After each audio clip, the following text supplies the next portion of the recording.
Hey everybody. There was a really great video that came out a couple of days ago by the legend Mr. Matt Thornton, where he answered a question on whether Krav Maga is an effective form of self-defense. And I really liked his discussion. I think he highlighted some really important points. But what really irks me about those kind of discussions, and it's got nothing to do with Matt whatsoever, is that often I feel that the people who ask the question miss the point completely. And it's not done from a place of malice or anything like that. But I feel that it is completely the wrong question to ask. What do I mean by that? Is Krav Maga an effective form of self-defense? It can be. It may also not be. Is Brazilian Jiu-Jitsu an effective form of self-defense? It can be. It can also not be. And the same can be said about MMA or Muay Thai or boxing or Kali or Silat or Hapkido or Taekwondo or Karate or Kudo or Judo or Savat or fencing or what have you. It doesn't matter in the slightest what style you pick, because the question is not what style you pick, but how you train. So the question we should be asking, if what we're really interested in is finding out what is effective in self-defense, is not what style is effective for self-defense, is how do we train in a way that is effective for self-defense? And that training is completely irrespective of style, because we have to understand certain principles. Okay, now certain styles might be more suitable to cover more of those principles or more of those elements. And you'll see what I mean in a second. So let me share with you some of the thoughts that I have around what should be done to make our training effective for self-defense.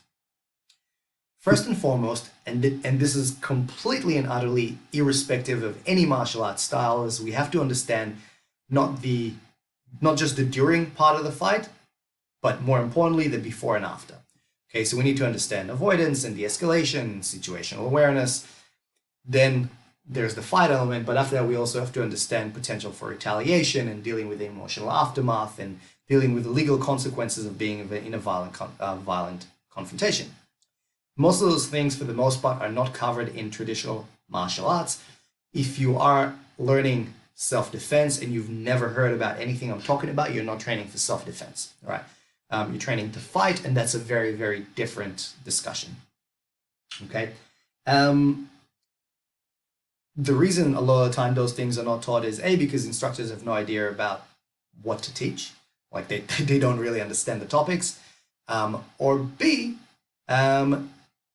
because they're not generally topics that result in an increase in the number of paying students, which is difficult when you're running a school, because people want to come and punch and kick things or wrestle or roll and develop skill. They don't want to sit there and necessarily just listen to a talk for an hour.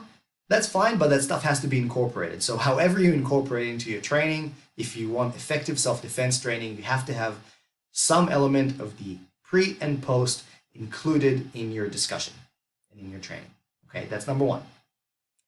Number two is we have to look at the different range of fighting that we have. Okay, so really for your training to be effective, you have to understand how things happen at weapon range, at punching range, at clinching range, and then going to the ground, and all these things have to be done with the potential for weapons and multiple attackers in mind. Okay, so if I only focus on one skill set out of those, without any consideration of the others whatsoever, my training will not be effective for self-defense. Now, for example, Brazilian Jiu-Jitsu can be incredibly effective as a self-defense form of training, providing that it includes not just sitting on your ass and pulling guard and then spending 10 minutes trying to set up a spider guard into a gogo plata, because that's a tournament way of fighting, but learning how to deal with strikes, how to do takedowns, and how to deal with potentially weapons. There are a lot of guys who do really, really great work with that, like Brendan Richardson and Matt Larson and Matt Thornton. I recommend checking out those guys. And the same thing can be said for Krav Maga, right? So there's a lot of stuff in Krav Maga that's trained in a way that's really, really not effective. Okay, so you have to look at the range of martial arts.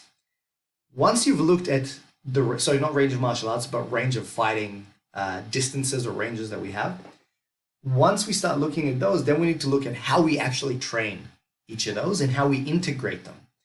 So in order for your training to be effective, and again, I'm borrowing another phrase from Matt Thornton here, your training has to include aliveness.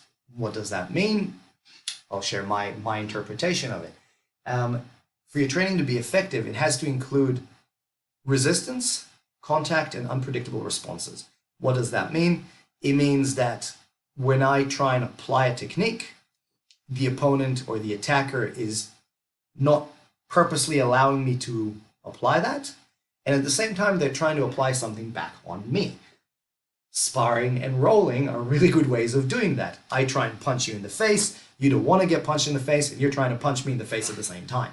Okay, rolling is exactly the same. I try and gain position and submit you, you don't want me to do that, so you're trying to get a better position and submit me instead. Okay, a lot of self-defense training, this is what you see a lot in Krav Maga, really lacks that. You know, it's like, I'll pretend to kick you in the balls, and then you'll pretend to drop your head, and then I will pretend to hit you in the back of the head with a hammer fist, but there was no contact in any of that. The response was completely predictable, and there was no resistance given whatsoever. Okay, so that training is also not effective. The thing is, we don't want to be too far on one extreme or the other. We have to find a middle road that incorporates all of that. So for your training to be effective for self-defense, it has to include different ranges of fighting, right? And then it also has to include the concept of aliveness. So we have to train with resistance, with contact, and with unpredictable responses. Okay. Lastly, our training has to be flexible enough to allow or cater for for people from all different walks of life. Okay, so if you only have one way of saying this is the only way of training for self-defense effectively, and it only works for you because you are, I don't know, whatever, 6'8" and 200 kilos, that's great. But will it work for, somebody who's 5'1" and 50 kilos? And vice versa. If your training is only effective for people who are 5'1" and 50 kilos, can it be modified to be effective for somebody who's 6'8" and 200 kilos, right? So a lot of time that ties to the other two concepts. And that means that our training has to also allow for some degree of individuality, in that not everybody will have the same affinity to different skill sets. And you have to know enough of everything to allow you to work towards the skill set that you are better at. Right? So if you are a better striker, you need to know enough grappling to how to avoid being taken down and how to stay on your feet and bang, and vice versa. If you're a grappler, how do you deal with strikes to get to a position of grappling? Now, that is really what MMA is about. Once we start incorporating the self-defense elements like pre, post, and scenario training and stuff like that, you'll find a lot of time you end up in grappling range, right? Because if you could have run, you would have run. If you're punching, there's always the puncher's chance. It can be much safer to grapple a lot of the time. But even then, there's a whole bunch of questions that flow from that. So without getting into another 2-hour discussion on technique, let's throw that aside. Let me backtrack and look at effective elements of self-defense training.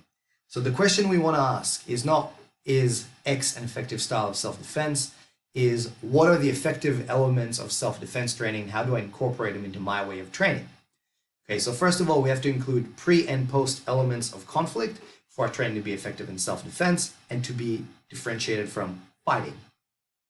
2, we have to include different ranges of fighting. So we have to look at weapon range, punching range, striking range rather, clinching range, and then going on the ground. And all of those have to be done with the elements of multiple attackers and weapons and in different environments as opposed to just the dojo. Okay. Next is we have to incorporate the concept of aliveness, or we have to look at the idea that we want to be able to train with resistance, contact, and unpredictable responses. And lastly, we have to be able to modify our training to suit different people so they can defend themselves. Okay, and that means maybe emphasizing different things for different people. Even though that might be more related to a teaching skill than necessarily what is effective. So there you go. So Hope you enjoyed it. Some thoughts on what is effective self-defense training.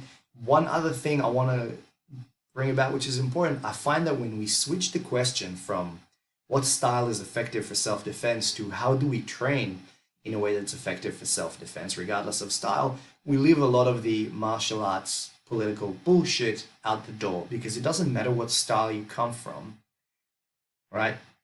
As long as you train. So as long as we can understand how fights happen and we train in that way, who cares what you call it?